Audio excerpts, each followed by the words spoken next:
Bacaan liturgi Rabu 17 Februari 2021. Hari Rabu Abu. Peringatan fakultatif 7 saudara suci pendiri tarekat hamba-hamba Santa Perawan Maria. Bacaan dari Nubuat Yoel. Sekarang, beginilah firman Tuhan. Berbaliklah kepadaku dengan segenap hatimu dengan berpuasa, dengan menangis dan mengadu. Koyakkanlah hatimu dan jangan pakaianmu. Berbaliklah kepada Tuhan Allahmu, sebab Ia pengasih dan penyayang, panjang sabar dan berlimpah kasih setia, dan Ia menyesal karena hukumannya. Siapa tahu mungkin Ia mau berbalik dan menyesal, lalu meninggalkan berkat menjadi korban sajian dan korban curahan bagi Tuhan Allahmu. Tiuplah sangkakala di Sion, adakanlah puasa yang kudus, maklumkanlah perkumpulan raya, kumpulkanlah bangsa ini, kuduskanlah jemaah, himpunkanlah orang-orang yang lanjut usia, kumpulkanlah anak-anak, bahkan anak-anak yang menyusu. Baiklah pengantin laki-laki keluar dari kamarnya, dan pengantin perempuan dari kamar tidurnya. Baiklah para imam, pelayan-pelayan Tuhan, menangis di antara balai depan mezbah dan berkata, "Sayangilah ya Tuhan umat-Mu, dan janganlah biarkan milik-Mu sendiri menjadi celah, sehingga bangsa-bangsa menyindir kepada mereka. Mengapa orang berkata di antara bangsa-bangsa, di manakah Allah mereka?"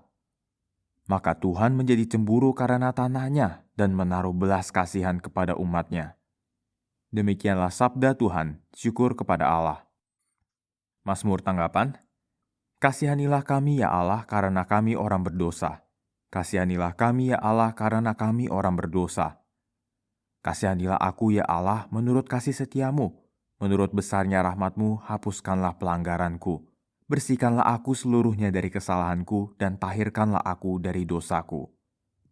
Kasihanilah kami Allah karena kami orang berdosa. Sebab aku sadar akan pelanggaranku, dosaku selalu terbayang di hadapanku. Terhadap engkau sendirilah aku berdosa, yang jahat dalam pandanganmu kulakukan. Kasihanilah kami Allah karena kami orang berdosa. Ciptakanlah hati yang murni dalam diriku, ya Allah, dan baharuilah semangat yang teguh dalam batinku. Janganlah membuang aku dari hadapanmu, dan janganlah mengambil rohmu yang kudus daripadaku. Kasihanilah kami, ya Allah, karena kami orang berdosa. Berilah aku sukacita karena keselamatanmu, dan teguhkanlah roh yang rela dalam diriku. Ya Tuhan, bukalah bibirku, supaya mulutku mewartakan puji-pujian kepadamu. Kasihanilah kami ya Allah karena kami orang berdosa. Bacaan dari surat kedua Rasul Paulus kepada jemaat di Korintus. Saudara-saudara, kami ini adalah utusan-utusan Kristus, seakan-akan Allah menasihati kamu dengan perantaraan kami. Dalam nama Kristus kami meminta kepadamu, berilah dirimu didamaikan dengan Allah. Kristus yang tidak mengenal dosa telah dibuatnya menjadi dosa karena kita, supaya dalam Dia kita dibenarkan oleh Allah. Sebagai teman-teman sekerja, kami menasihati kamu, supaya kamu jangan membuat sia-sia kasih karunia Allah yang telah kamu terima.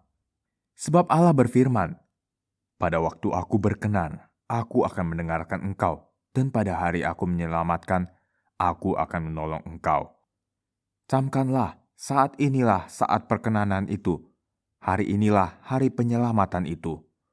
Demikianlah sabda Tuhan, syukur kepada Allah. Pada hari ini kalau kamu mendengar suara Tuhan, janganlah bertegar hati. Inilah Injil Yesus Kristus menurut Matius, dimuliakanlah Tuhan. Dalam khotbah di bukit, Yesus bersabda kepada murid-muridnya, "Hati-hatilah, jangan sampai melakukan kewajiban agamamu di hadapan orang supaya dilihat. Karena jika demikian, kamu tidak beroleh upah dari Bapamu yang di sorga. Jadi, apabila engkau memberi sedekah, janganlah engkau mencanangkan hal itu, seperti yang dilakukan orang munafik di rumah-rumah ibadat dan di lorong-lorong, supaya mereka dipuji orang. Aku berkata kepadamu, mereka sudah mendapat upahnya. Tetapi jika engkau memberi sedekah, janganlah diketahui tangan kirimu apa yang diperbuat tangan kananmu. Hendaklah sedekahmu itu diberikan dengan tersembunyi. Maka Bapamu yang melihat yang tersembunyi akan membalasnya kepadamu. Dan apabila kamu berdoa, janganlah berdoa seperti orang munafik. Mereka suka mengucapkan doanya dengan berdiri dalam rumah-rumah ibadat dan pada tikungan-tikungan jalan raya, supaya mereka dilihat orang. Aku berkata kepadamu, mereka sudah mendapat upahnya. Tetapi jika engkau berdoa, masuklah ke dalam kamarmu, tutuplah pintu, dan berdoalah kepada Bapamu yang ada di tempat tersembunyi. Maka Bapamu yang melihat yang tersembunyi akan membalasnya kepadamu. Dan apabila kamu berpuasa, janganlah muram mukamu seperti orang munafik. Mereka mengubah air mukanya supaya orang melihat bahwa mereka sedang berpuasa. Aku berkata kepadamu, mereka sudah mendapat upahnya.